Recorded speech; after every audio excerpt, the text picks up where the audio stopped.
respond better. Maybe the translation is seguro que los chicos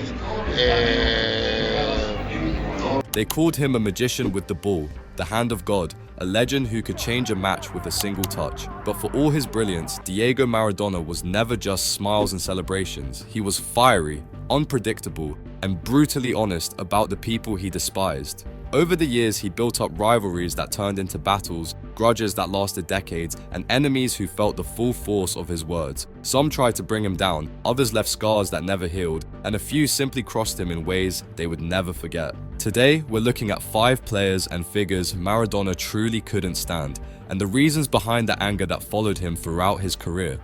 No rivalry in football history carried as much weight as Maradona versus Pele.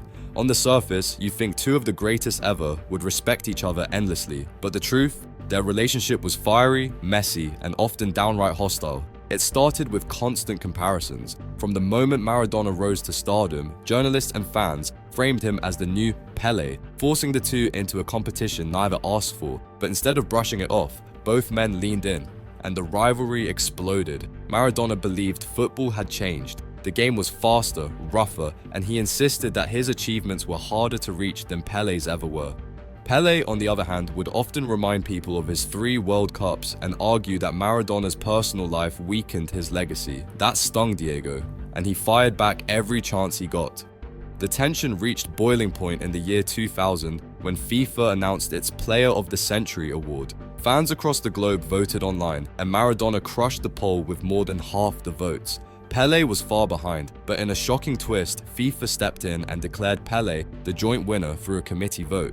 Maradona never forgave that decision. He walked off stage, refusing to stand next to Pele, and blasted FIFA for what he called blatant favoritism. To him, it wasn't just an award, it was proof that politics had stolen recognition from the people's choice.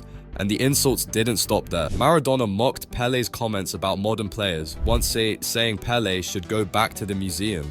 Pele hit back, warning Maradona about his chaotic lifestyle, even suggesting that Diego was a bad role model for kids. Neither man held back, and their feud turned into a soap opera that football fans couldn't ignore. But here's the thing, beneath all the bitterness, there was also a strange kind of respect. Years later, when Maradona was struggling with health issues, Pele admitted that he hoped Diego would recover, calling him a champion despite everything. Yet the rivalry never disappeared completely. It became part of both of their legacies, a battle for the throne that still divides fans today. And if verbal battles with Pele revealed Maradona's pride, the next story showed his darker side, when one brutal tackle turned into a grudge that lasted a lifetime. If Maradona's war of words with Pele was a battle of pride, his hatred for Andoni Goicoechea was born in pain, real pain. September 1983. Barcelona versus Athletic Bilbao. Maradona was at his peak, dazzling crowds with speed, skill, and swagger. But then came one of the most infamous tackles in football history. Goicoechea lunged in recklessly, smashing into Maradona's ankle. The sound of the crack echoed across the pitch, and so did the shock. Maradona collapsed, screaming, his ankle shattered, tendons torn. Doctors later said he was lucky to ever walk again, let alone play at the top level. Goicoechea, nicknamed the Butcher of Bilbao, had left his mark, not just on Maradona's body, but on his soul. Diego never forgave him. He saw the challenge as more than a foul. He saw it as an attempt to destroy his career, and the anger festered. Every time their paths crossed, sparks flew. The hatred climaxed in the infamous 1984 Copa del Rey final when Barcelona lost to Bilbao. Goicoechea and Maradona clashed again, and the match exploded into chaos. Punches thrown, players brawling, police storming the pitch. The night became one of Spanish football's darkest spectacles, and at the center of it all was Diego Maradona, fueled by the grudge he held for the man who had nearly ended him. For Maradona, this wasn't just rivalry, it was personal. He felt robbed of months of his career, robbed of peace of mind. That scar never faded. Even years later, when asked about Goicoechea, his words dripped with contempt. For Diego, some wounds never healed. But while Goicoechea represented an enemy who tried to break him physically, the next story was far more subtle. A conflict whispered in locker rooms and fueled by rumors, where friendship and betrayal blurred together. Ramon Diaz wasn't a brutal defender or a bitter rival from another nation. He was once a friend. The two rose through Argentina's youth ranks together, winning the 1979 FIFA World Youth Championships side by side. At that moment, they were teammates chasing the same dream. But as Maradona's star rose, whispers began to spread. Did Diego push Diaz out of the national team spotlight? By the time of Argentina's 1986 World Cup triumph, Ramon Diaz was nowhere to be seen. Rumors swirled that Maradona had used his influence to keep him out of the squad. Some even claimed Maradona felt Diaz would threaten his role as the team's undisputed leader. Diaz himself denied this for years, insisting Maradona wasn't to blame, but the rumor stuck. Fans, journalists, even players repeated it until it became part of football folklore. For Maradona, the accusation stung.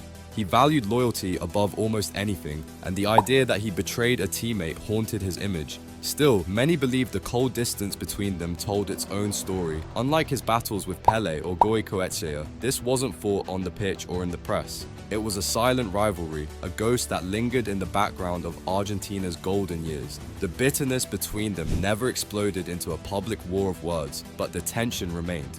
When Argentina lifted the World Cup in '86, Diaz was watching from home, and that absence still raises questions today.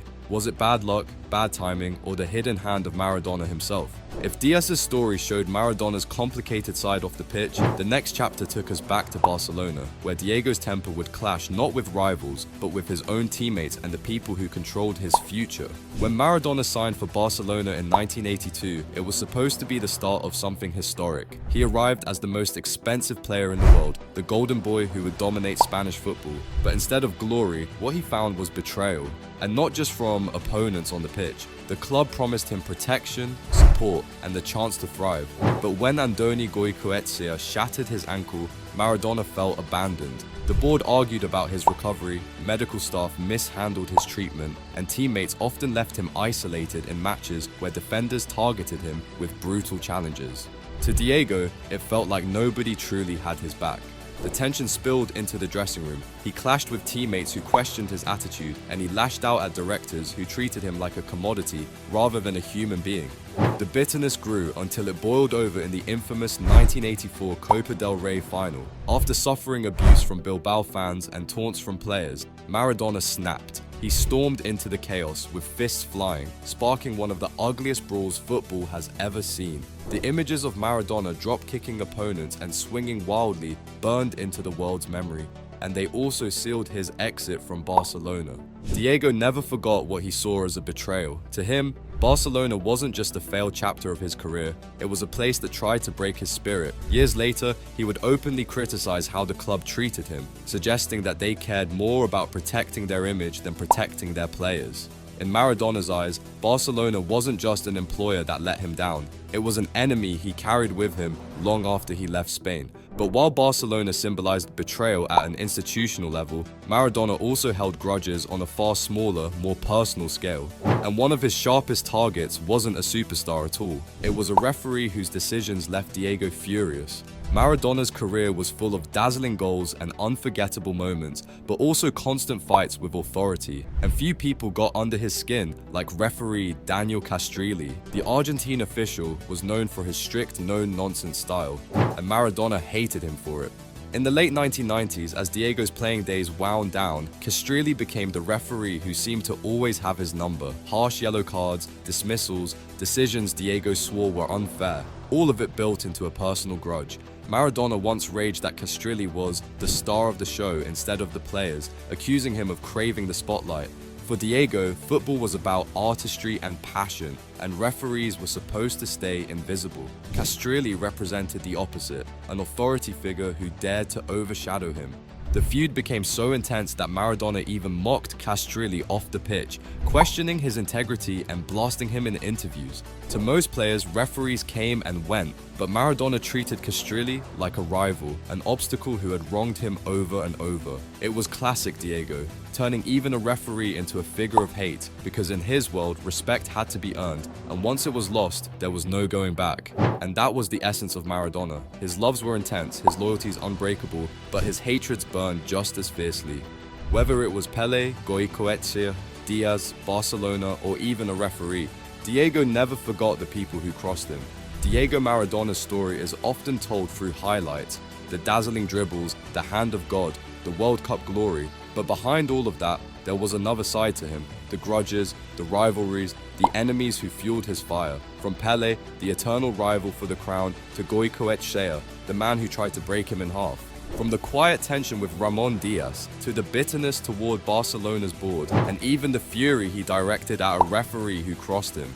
These weren't just petty feuds. For Maradona, they were battles of pride, respect, and survival. He lived with his heart on the outside, never hiding his love, and never forgiving betrayal.